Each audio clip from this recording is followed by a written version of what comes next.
Frankie here. Today I'm joined by Minnesota Joe, Knuckleheads Cali Breakfast Dance Company to talk about knowledge and experiences on Airflares. Fresh off the win from Midwest Open, and here we are the morning after I dragged Minnesota Joe out of bed to do some Airflares for us. Burn, dude.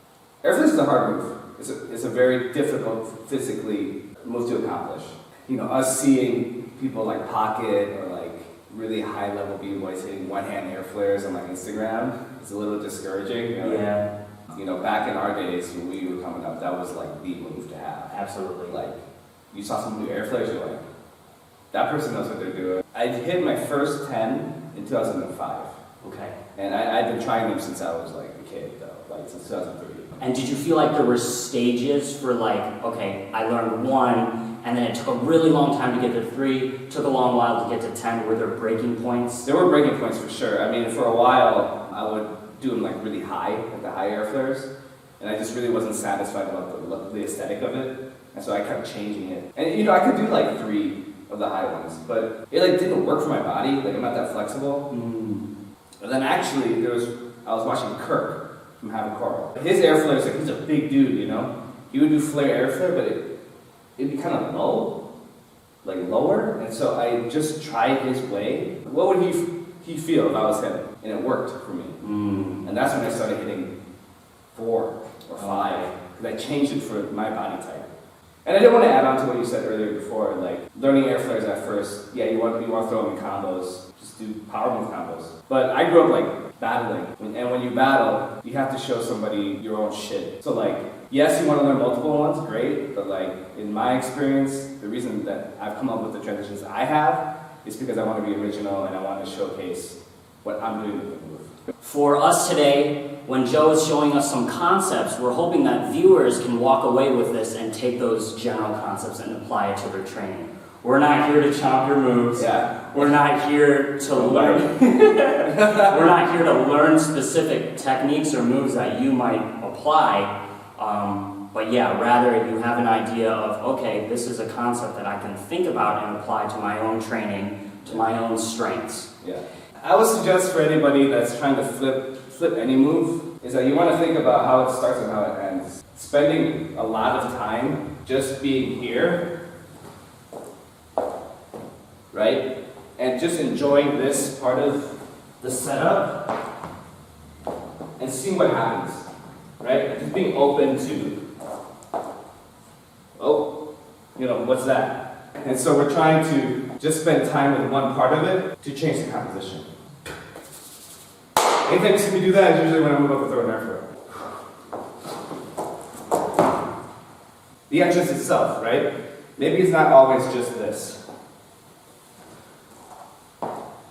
We can also start changing the entrance here, perhaps by going like this.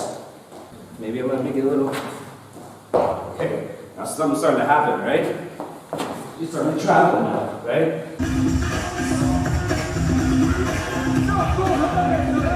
Talking about entrances still, but there's also this way. I need to be like at this angle. And so this is how I came up with this transition. Then I'm starting here instead. And you can go up.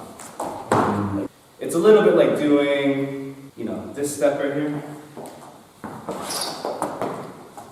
You sweep and you kick up, right? Boom.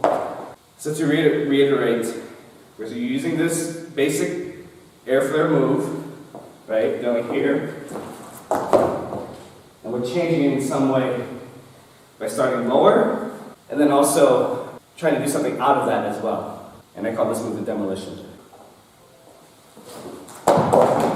Woo! So here's a move I learned from Thesis.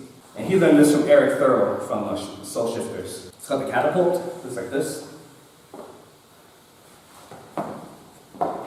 So, again, because I love Airflares, and I'm considering the entrance as a transition, I was like, well, instead of landing in base like that, why don't I just come up? And then now, I can throw Airflare from there. This is the importance of knowing your technique enough in Airflare I don't believe you need to have like 10 airflares before you try any of this stuff, but you need to know it enough to be comfortable and start playing around. Again, for me, I'm not able to do the really high airflares where I stay up forever. And so I need to play with the start and the entrance specifically. Can you maybe talk about what you like about putting tech in front of or behind variations specifically? There's a move I call cursive, where I figure 4 air flare, I tap the floor and then roll back to a freeze. And that move came from doing a figure 4 air flare into windmill. But again, thinking about the entrance and the exit and spending time with that, I found out that instead of going to windmill, like just dropping to windmill here, I can like unwind a bit, tap my foot, and change it into something else.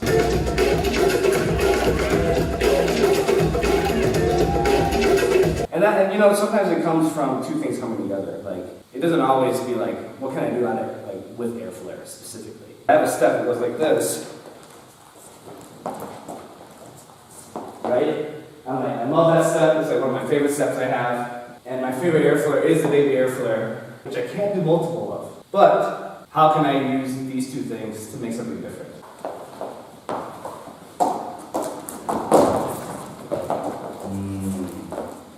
I do an air flare where I land on my shoulder into this freeze. Okay? I'm not going to demonstrate it now because I haven't done it in years, and this is a great reminder that I should practice this. But this freeze is a basic shoulder freeze that I used out, like before I thought about the air flare to that. I just used it somewhere. I can't even remember where I used it. But then it's like later I was like, oh, I like that freeze. What if I did it from air flare? Right? And so again, it's like straight, like it's taking what you already know and adding another dynamic to it using air flare. Mm-hmm. So I'm not necessarily going out of my way to like create a new air flare. It's something I already had that I liked. The more all around you are in breaking, and the more you know and the more foundation you have, ideas will come out. So it's not always that I'm like trying to flip an air flare. Does that make sense? Yeah, it's all connected. Yeah, it's all connected. And there are days where I'm like, I really want to do kind of air flare variation. But it all comes from, I feel like, just other things. Any other last thoughts you have for the viewers in terms of what we learned today? I would say play with all these transitions as much as you want. Try to flip them, meaning spend time with them. Don't just digest and use it. Really spend time with them and see what you can come up with yourself. And that only comes by spending time with those moves and transitions. Thank you so much for your time, Joe. I really appreciate it. Minnesota Joe, Knuckleheads Cali Breakfast Dance Company. We're out of here.